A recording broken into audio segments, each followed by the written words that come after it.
নমস্কার, আমি রূপালী veg non veg চ্যানেলে আপনাদের সবাইকে স্বাগত জানাই। আজ আমি আপনাদের জন্য নিয়ে এসেছি কাতলা মাছের কালিয়া। তো চলুন দেখে নেওয়া যাক এই রেসিপিটি বানাতে গেলে কি কি লাগবে। কাতলা মাছের কালিয়া বানানোর জন্য লাগছে, আমি এখানে 400 গ্রাম কাতলা মাছ নিয়েছি। আমি প্রথমে এর মধ্যে হলুদ, লবণ,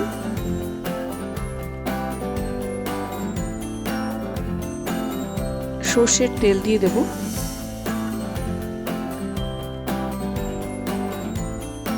সামান্য লঙ্কা গুঁড়িও দিয়ে দিলাম এর মধ্যে। দিয়ে ভালো করে মাছটাকে ম্যারিনেশন করে নেব। হাত দিয়ে ভালো করে মাখিয়ে নিতে হবে মাছটাতে।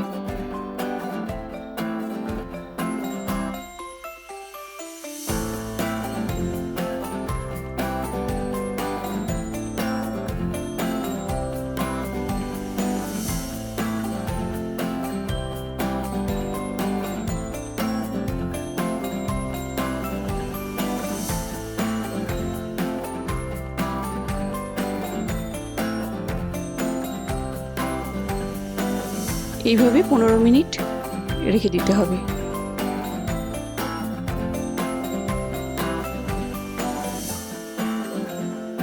এরপর আমি কড়াইয়ের মধ্যে সর্ষের তেল ঢেলে দিচ্ছি।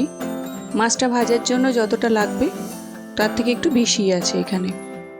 যেটা বেঁচে যাবে সেটা আমি রান্নাতে লাগিয়ে নেব। খুব বেশি সোনালি করে মাছ আমি ভাজবো না।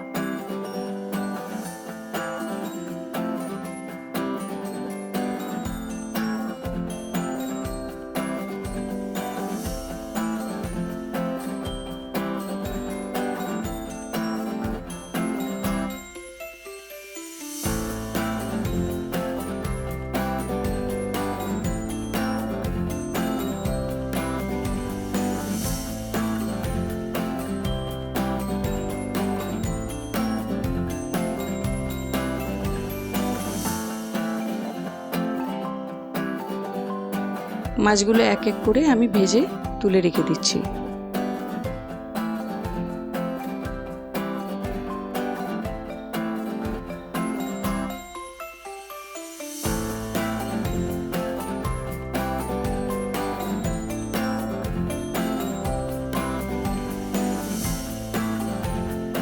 আমার মাছ ভাজা হয়ে গেছে। এরপর কড়াইয়ের যে তেলটা বাকি আছে সেটাতে আমি কুচি করে কেটে রাখা পেঁয়াজ দিয়ে দিচ্ছি। এখানে আমি পেঁয়াজ ইউজ করেছি একটা মিডিয়াম সাইজে।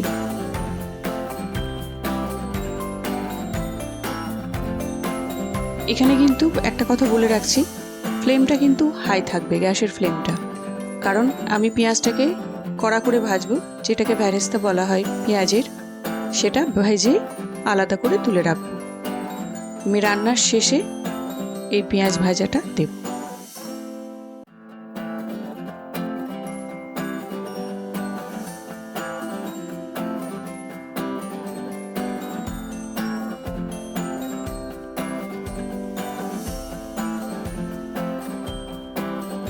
আমার ভাজাটা হয়ে গেছে, আমি তুলে নিচ্ছি।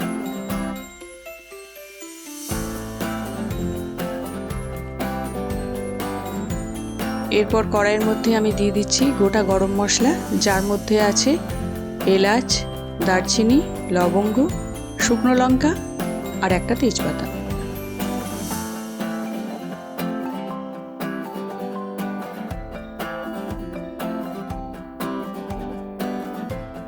এবার এর মধ্যে আমি সামান্য গোটা জিরে দিয়ে দিচ্ছি। আমি যেহেতু তেল বেশি নিয়েছিলাম, তা ওই তেলের মধ্যে আমার রান্না হয়ে যাচ্ছে। এর মধ্যে আমি এতে দিয়ে দিলাম পেঁয়াজ বাটা। এখানে আমি একটা বড় সাইজেরই পেঁয়াজ নিয়েছি। পেঁয়াজটা ভালোভাবে ভেজে নিতে হবে।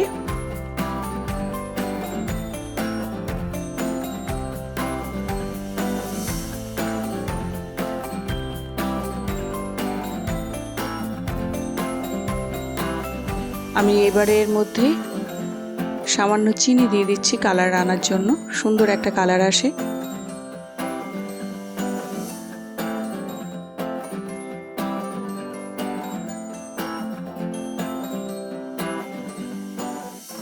এরপর আমি দিয়ে দিচ্ছি আদা আর রসুন বাটা। আদা রসুন বাটা দিয়ে দিলাম, এবারে ভালো করে নেড়ে নিচ্ছি। এখানে কিন্তু গ্যাসের ফ্লেমটা মিডিয়াম রাখবেন, কারণ খুব বেশি গ্যাসটা বাড়িয়ে দিলে এটা পুড়ে যেতে পারে।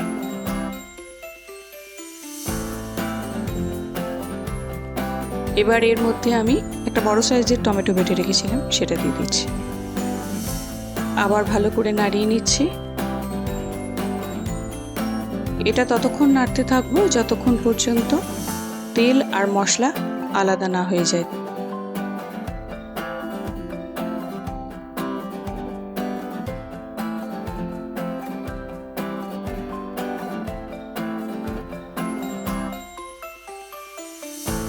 এরপর এতে আমি দিচ্ছি 1 চামচ ধনে গুঁড়ো, 1 চামচ জিরে গুঁড়ো, 1 চামচ কাশ্মীরি লঙ্কা গুঁড়ো। এটাকে ভালো করে নাড়িয়ে নিচ্ছি। আমাদের বাঙালিদের সবার মাছ খুব প্রিয়, অতি অবশ্যই আমার এই রেসিপিটি বাড়িতে একবার বানাবেন। এর মধ্যে আমি দিলাম 1/2 চামচ হলুদ আর সামান্য লবণ। লবণটা আপনাদের পছন্দ অনুযায়ী দেবেন, যে যেরকম লবণ খান সেরকম দেবেন, কারণ মাছেও লবণ আছে। আর এটা যেহেতু খুব বেশি ঝোল বানাবো না, তাই লবণটা একটু বুঝে দেবেন।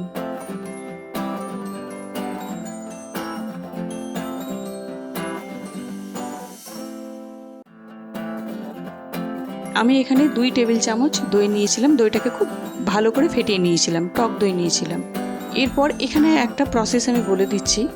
দই যখন রান্নার মধ্যে দেবেন, তখন যদি আপনাদের ক্যাপাসিটি থাকে যে খুব স্পিডে এটাকে ভালোভাবে নেড়ে নিতে পারবেন, তাহলে গ্যাসটাকে জ্বালিয়ে রাখবেন, নইলে এখানে গ্যাসের ফ্লেমটা বন্ধ করে দেবেন, নইলে কিন্তু দইটা ফেটে যেতে পারে। আমি এখানে গ্যাসের ফ্লেম পুরোপুরি বন্ধ করে দিয়েছি।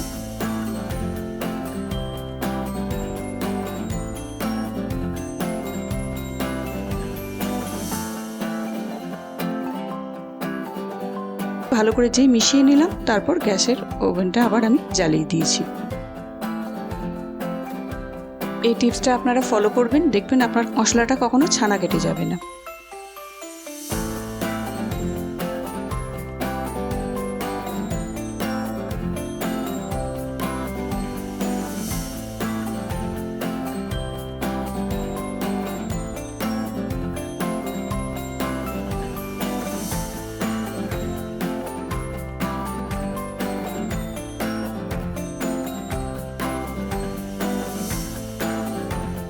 জল দেওয়ার পর যখন জলটা ফুটে উঠলো, তারপর আমি এর মধ্যে মাছগুলো দিয়ে দিলাম একে একে করে।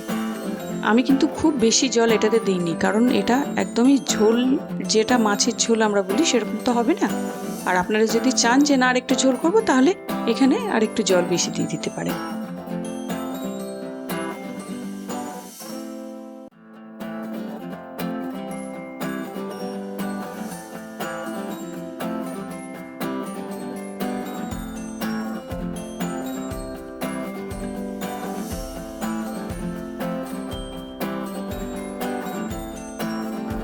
এরপর আমি যে ভেরেস্তাগুলো ভেজে রেখেছিলাম, পেঁয়াজের ভেরেস্তাগুলো, সেগুলো আমি দিয়ে দিচ্ছি।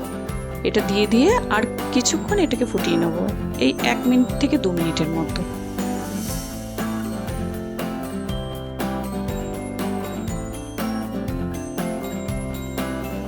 এরপর আমি এর মধ্যে দেব একটু গরম মশলা আর সামান্য ঘি। এটা দিলে এই রান্নাটার স্বাদটা অনেক গুণ বেড়ে যাবে, এটা অবশ্যই দেবেন।